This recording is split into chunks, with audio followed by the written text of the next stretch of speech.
Hi, my name is Santosh. Today I'll be talking a topic communication that is often miscommunicated. Have you come across in your life that there's one friend in your class who is probably liked and loved by everybody, probably like something a favorite student of a class? Other corner of the class, you feel that probably you feel outcast. Probably you have very limited friends or no friends to count on. Uh, so this makes a very interesting thought for all of us is what is that communication makes attractive, and there's also communication that makes unattractive. First, let us try to understand what is communication. No matter what we do, a large part of a daily task involves communicating with other people. Communication takes place in many forms, such as voice, the body language, the way we say it, the tone we use it, the kind of materials which is written. It could be from electronic media. And the purpose of this communication is to convey our thoughts and ideas and receive information from others. Now, what does that makes you a friend or a people who have different communication? Have you thought about that? You gel well with somebody and you don't gel with somebody else. What that makes? So let us look into now. There are three different styles of communication that we often try to communicate. The first one I would say them has aggressive communication style, which is often used by people who want to achieve their goals without any regards of the needs of other people. This is often seen as a selfish attitude, which often involves manipulation. Aggressive communication is often seen as which comes out of guilt and anger to make people to do what they want. Often we see we don't like the companions of friends because we don't believe in wanting to achieve results. But as you see, to give an example, typically the first rank student in the class who's so much goal oriented, want to achieve regard of what others feel, how others see it because of his achievement or her achievement. Often this is people who don't get first rank see this as selfish attitude because they don't help the friends in the class. Then we see as another communication style that is called as a passive communication, which is often based on compromising on their own values and need to order to avoid confrontation. Typically, they are people who stay quiet in the class, who don't argue, who don't get into disputes, who allow others to take the decisions for them. Typically, let's say I won't go for a movie, other friends says even I'll come because this is a communication style is typically passive.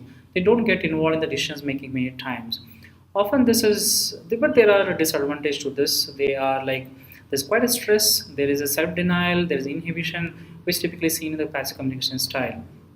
But there's another interesting communication style that is called assertive communication style, which is often found a very healthy and effective form of communication. Communicators of such style, that is assertive communicators, are confident in delivering the message and work hard to create a mutual satisfying environment. These people are seen having a high self-esteem and they also have ability to stand on their own feet for the right things and they don't want to be manipulative to achieve their goals.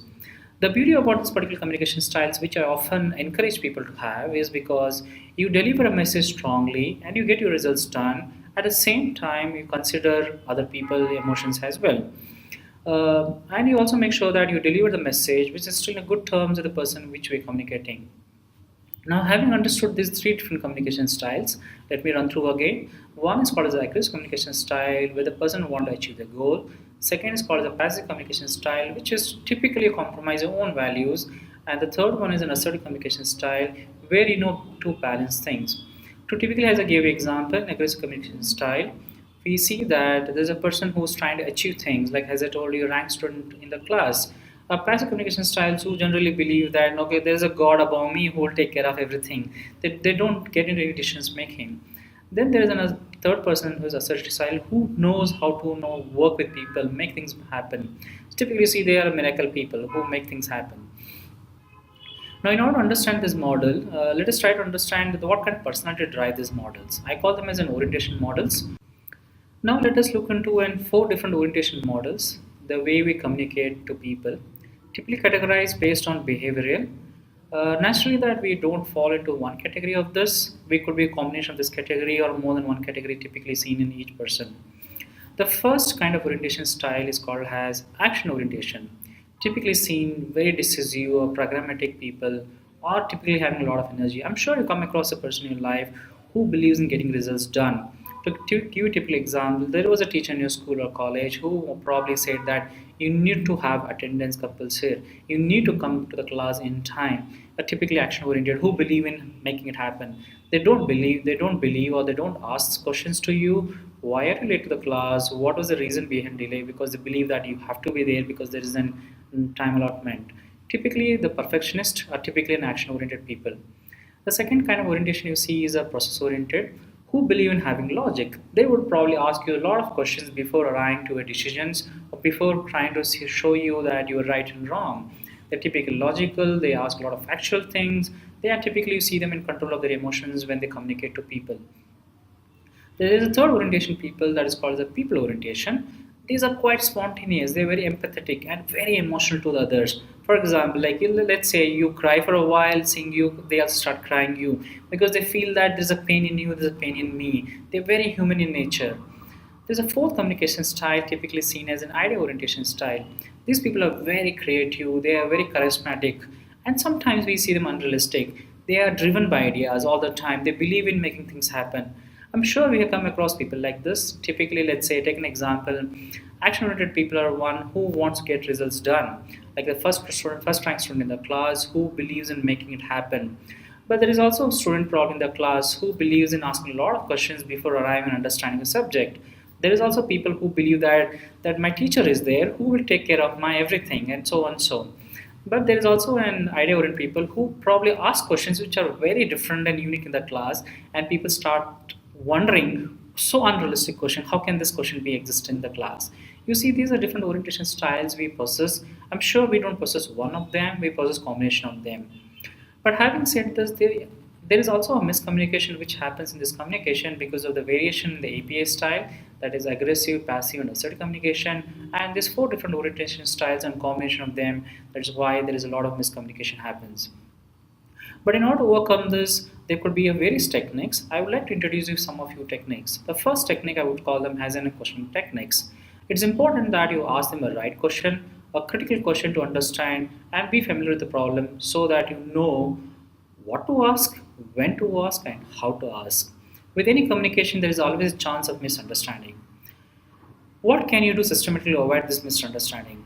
We are going to explore a number of ways in this session to reduce misunderstanding. I'm going to probably bring some points and ideas, probably try to highlight them and tell you how do you overcome misunderstanding.